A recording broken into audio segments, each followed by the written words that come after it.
네, 증권통 투자 업데이터 시간입니다. 전일 코스피 시장은 외국인과 기관의 동반 매도세에 힘입어서 조금 하락하는 양상이 나타났었는데요. 2차 전지 관련 대형 종목들의 약진에도 불구하고 반도체 대형주죠. 삼성전자와 SK하이닉스의 하락세에 힘입어서 하락하는 양상은 피할 수가 없었습니다. 네, 그렇다면 여기에 환율 변수까지 더해졌다면 어떨까요? 어제는 이 환율 변수가 증시 악재로 작용을 했었는데 오늘 시장은 좀 어떤 흐름 이어갈지 수급 체크 나눠본 이후에 이야기 나눠보도록 하겠습니다. 먼저 코스피 시장에서 외국인과 기관의 동반 매수세가 들어온 종목 살펴보도록 하겠습니다. 네, 가장 먼저 이름을 올린 종목은 코스모화학인데요. 어제 두 가지 이슈가 있었습니다. 잠시 뒤에 특징주에서 살펴보도록 하겠습니다.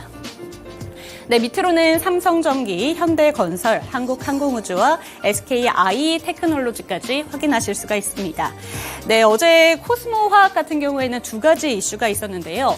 가장 먼저 코스피 200의 구성 종목 정기 변경을 앞두고 이 코스모화학이 이 변경 항목에 들어갈 것이다 라는 얘기가 돌면서 코스모화학은 어제 상한가를 기록했습니다. 그리고 외국인 순매매 금액은 무려 이렇게나 많이 나타났습니다. 네, 여기까지 살펴보도록 하겠습니다. 두 번째 종목은 현대건설까지 살펴보도록 할 텐데요. 국내 건설주들이 긴 불황의 끝에 다다랐다라는 증권사들의 이야기들이 속속해서 나오고 있습니다. 네, 어제 그러면서 건설 종목들이 전체적으로 상승하는 흐름을 보여줬는데요. 몸집이 큰 건설 종목들까지 상승을 하면서 시가총액을 끌어당기는 영향이 있었습니다. 현대건설은 3거래일째 외국인과 기관의 선택을 받았습니다. 특히나 현대차 그룹 내에서 현대건설의 흐름은 어제 가장 좋았다는 점까지 체크해 보셨으면 좋겠습니다. 네, 이번에는 코스피 시장에서 외국인과 기관이 동반 매도하는 종목까지 살펴보도록 하겠습니다. 네, 가장 먼저 많이 이름을 올린 종목은 포스코홀딩스의 순매도 금액이 컸는데요. 밑으로는 SK하이닉스와 하나솔루션, 네이버와 SKC까지 확인하실 수가 있습니다. 네, 2차 전지 핵심주로 대표적으로 뽑고 있는 포스코홀딩스인데요. 포스코홀딩스 외에도 2차 전지 수혜주 그리고 IRA의 수혜주를 받고 있는 종목들이 나란히 이름을 올리고 있다는 것을 확인하실 수가 있겠습니다. 먼저 포스코홀딩스 특징주로 뽑아봤습니다. 포스코홀딩스 살펴보도록 하겠습니다. 네, 포스코홀딩스는 전일 종가가 39만 2천 원에 마감했습니다. 네, 그리고 기관과 외국인의 쌍끌이 매도세가 들어왔는데요. 이 포스코홀딩스 같은 경우에는 리튬과 니켈 사업이 갖는 밸류체인의 장점 때문에 증권가에서는 일제히 가치평가를 높게 하기도 했습니다. 하지만 외국인과 기관은 매수 대신에 매도를 하고 있다는 것까지 확인하실 수가 있겠습니다. 네, 이번에는 코스닥 시장으로 한번 넘어가 볼게요. 어떤 종목을 사고 있는지 살펴보도록 하겠습니다. 네, 가장 먼저 PNT를 많은 양을 매수하고 있습니다. 밑으로는 넥슨게임즈, 대보마그네틱, 엔캠과 큐브엔터까지 확인하실 수가 있는데요. 이 특징주로 큐브엔터 살펴보도록 하겠습니다. 중국의 한한령에 대한 기대감에 엔터주들이 3월 들어서 흐름이 좋았습니다. 하지만 JYP 엔터테인먼트와 SM 밀려서 큐브엔터 같은 경우에는 그동안 소외되는 양상을 받았었는데요. 하지만 큐브엔터의 외국인과 기관의 동반 사자세가 들어오면서 어제는 상한가를 기록했습니다. 10.32% 오른 기관과 순매수 금액, 외국의 순매수 금액까지 확인해 보시면 되겠습니다. 네, 이번에는 코스닥 시장에서 동반 매도세 들어온 종목 살펴보시죠. 가장 많이 매도한 종목은 LNF입니다. 그리고 에코프로, 카나리아 바이오, 포스코 ICT, 이오플로우까지 살펴볼 수 있는데요. 어제 순매도가 동일시에 들어온 것들 중에 특징은 어제 이오플로우를 제외하고는 모든 종목이 상승하면서 마감했다는 것입니다. 이 특징주로는 카나리아 바이오 살펴보도록 하겠습니다. 네, 최근에 카나리아 바이오의 거래 대금이 좀 심상치가 않은데요. 지난달 30일과 31일에 카나리아 바이오의 거래 대금이 주식시장에서 삼성전자를 제외하고는 가장 많았다는 점을 어제 뉴스에서 뽑았습니다. 네, 이런 점에서 특별하다라고 볼 수 있는데요. 이와 관련해서 제약 바이오의 흐름이 요새 심상치 않다라는 것을 확인하실 수가 있겠습니다. 임상실험 결과까지 긍정적으로 나오면서 제약 바이오에도 요새 흐름이 좋다는 거 체크해 보시면 좋겠습니다. 네, 이렇게 수급 체크를 해봤는데요. 오늘 교보증권 사영관 차장님 연결을 통해서 이 중에서 어떤 종목들 오늘 주목하면 좋은지 이야기 나눠보도록 하겠습니다. 네, 사영관 차장님 안녕하세요. 네, 안녕하세요. 네, 오늘 특징주 중에서 어떤 종목들을 주목하면 좋은지 살펴주시죠. 네, 제가 주목하고 있는 종목은 캔코아 에어로스페이스라는 종목이에요. 네. 우주와 관련이 있는 그런 종목이고요. 최근에 보게 되면 작년에 영업이익이 흑자 전환 기조로 돌아섰다라는 부분들과 이로 인해서 실적 개선이 시작이 되었다라고 판단을 해봐도 괜찮지 않을까 싶습니다. 정부에서 보게 되면은 사실상 이 우주 분야가 민관만 가지고 할 수 있는 분야는 아니었어요. 정부 차원, 국가 차원으로 해서 개발해오던 것이 결국에는 민간까지 넓어지면서 점점 더 빠르게 우주가 우리에게 다가오고 있다라는 느낌을 받게 하는 그런 섹터입니다. 우주 개발 진흥을 위해서 정부에서 8,700억의 투자 소식이 있었고요. 이건 전년 대비했을 때 20%가량 금액이 증액이 됐다라고 보시면 될 것 같습니다. 탐사로부터 수송, 산업, 안보, 과학 이런 쪽에 5대 인물을 집중 투자하겠다라고 밝혔고요. 이뿐만 아니라 해외에서도 굉장히 활발한 움직임들이 일어나고 있어요. 어떤 나사, 그리고 스페이스X, 보잉 스페이스, 블루오리진 같은 쪽들이 전부 다 지금 말씀드린 이 기업의 고객사로 지정이 되어 있고요. 여객과 화물기 개조 사업을 또 펼쳐나가고 있는데요.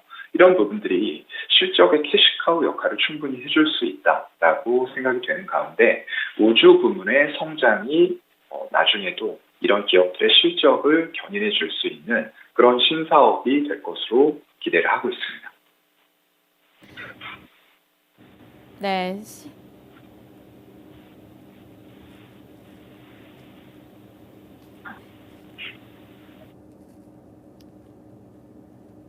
네, 신사업 기대감 그리고 정부의 투자까지 기대감을 많이 받는 종목으로 캔코아 에어로스페이스 어제장 수급 특징에서 특징주로 꼽아봤습니다. 이어서 시간의 거래에서는 어떠한 종목들이 주목을 받았는지 함께 살펴보시죠. 먼저 시간의 거래에서 상승했던 종목들입니다.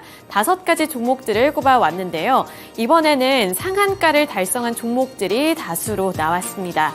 가장 대표적인 종목이 지앤원 에너지, 에스코넥, 그리고 대명 에너지가 있고요. 그 아래로 보시면 LB인베스트먼트, DB하이텍까지도 시간의 거래에서 상승률을 나타냈습니다.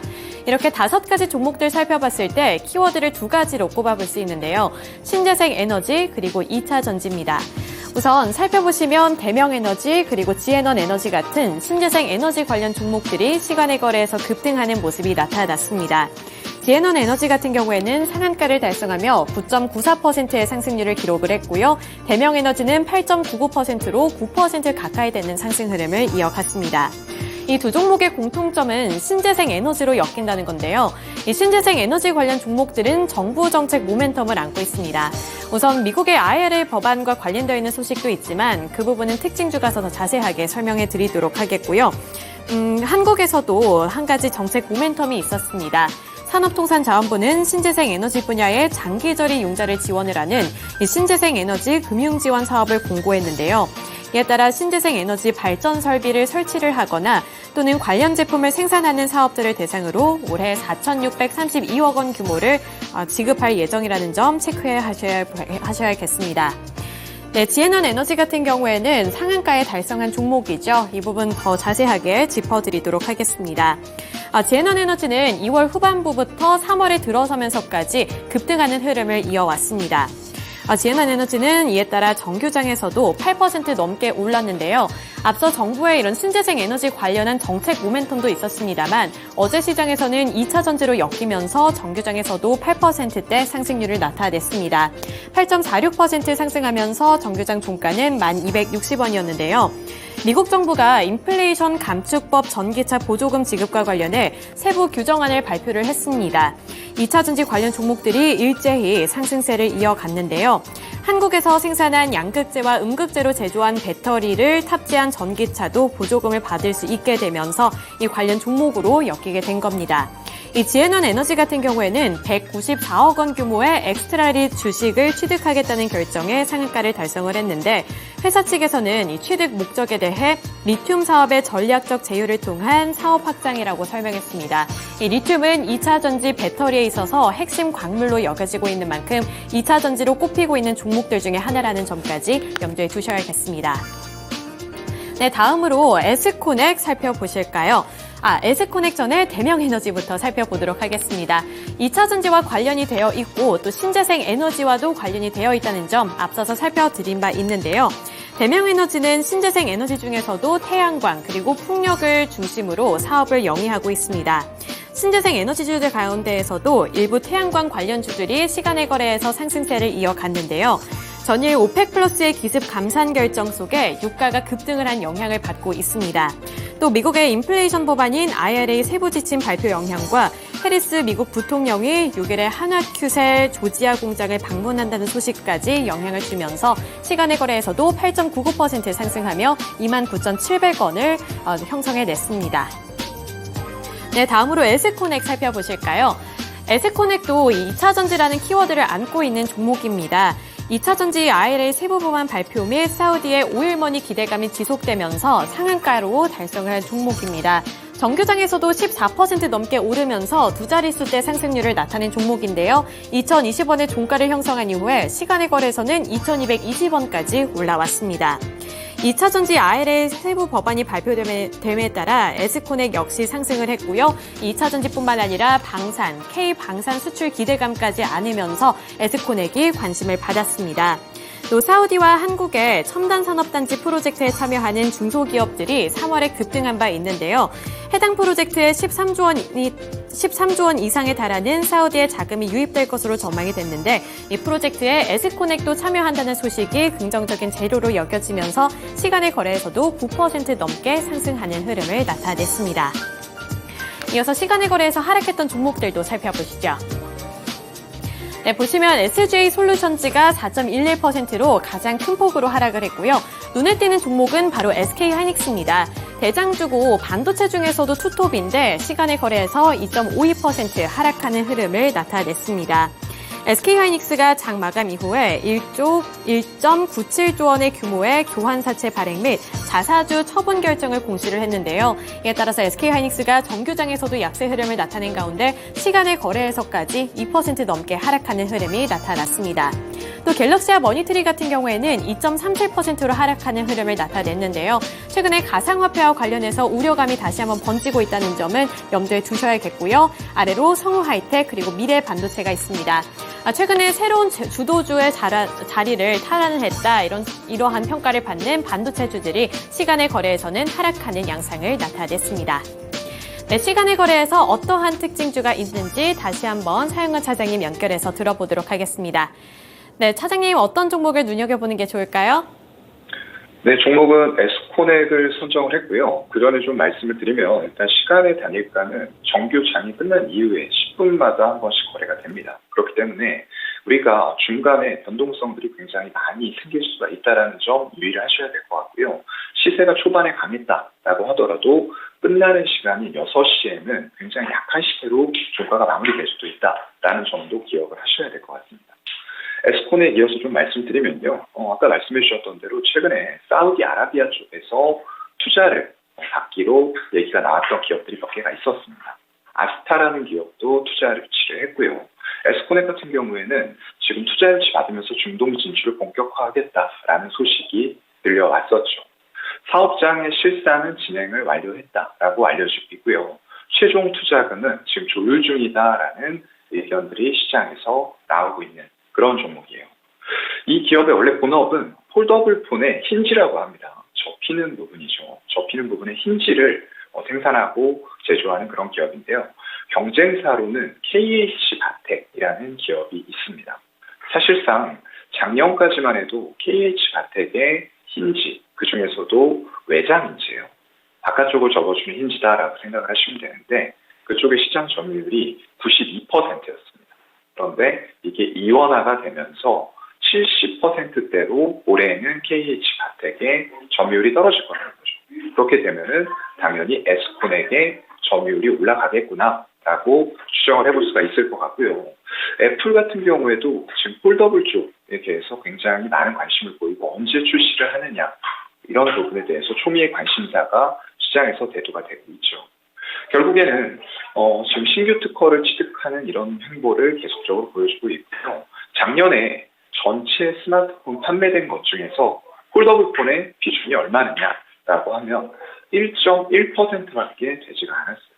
그렇기 때문에 앞으로도 폴더블4는 점점 더 많이 팔릴 수밖에 없을 것이다 라는 것도 우리가 역시나 팩트로 추정을 해볼 수가 있을 것 같습니다. 시장이 추가적으로 확대가 될 수 있는데 급속하게 스마트폰에서 일반 모델들은 팔리지 않는 반면에 이런 폼팩터의 변화가 있고 프리미엄급의 스마트폰은 점점 더 많이 팔릴 수 있다라는 게 본업의 실적 개선 기대를 가져올 수 있는 상황이고요. 2차 전지 아까 말씀해 주셨는데요. 삼성 SDI의 1차 협력사로 지금 등록이 되어 있는 그런 상황이에요. 그런데 아직까지 중대형 단의 전지까지는 아니고요. 소형 전지 쪽인데 이게 전동 공구라던가 생활 가전 쪽으로 들어간다라고 생각을 하시면 될 것 같습니다. 100% 자회사인 에코 하이테크라고 있어요. 이쪽에서는 플라즈마의 탄소 전환 기술을 보유를 하고 있고요. 이산화탄소 저감이 최근의 경영 트렌드 중에서 굉장히 중요한 부분입니다. 친환경을 계속 고수하는 분위기고 이런 트렌드는 일시적인 게 아니에요. 하나뿐인 우리의 지구를 보호하기 위해서 앞으로도 계속될 수밖에 없는 트렌드다라고 보시면 될 것 같고요. 그런 부분에서 지금 하고 있는 어떤 태양광, 풍력, 그리고 전기차 이런 것들이 모두 다 지향하는 한 곳에 포인트가 있습니다. 이산화탄소 저감을 위한 친환경이에요. 그래서 그런 부분에 있어서는 지금 저감 장치를 만들 수 있고 이로 인해서 친환경 수소를 생산할 수 있는 에스코넥이 또한 부각을 받을 수가 있겠다라고 말씀드리고요. 이 외에도 테마들이 좀 굉장히 많이 붙어 있는 종목이에요.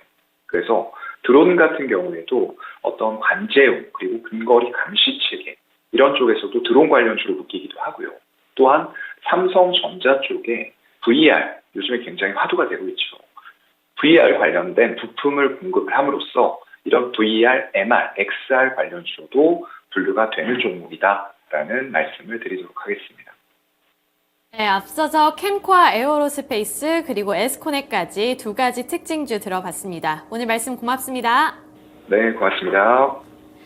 네, 지금까지 증권통 투자 업데이터 시간이었습니다.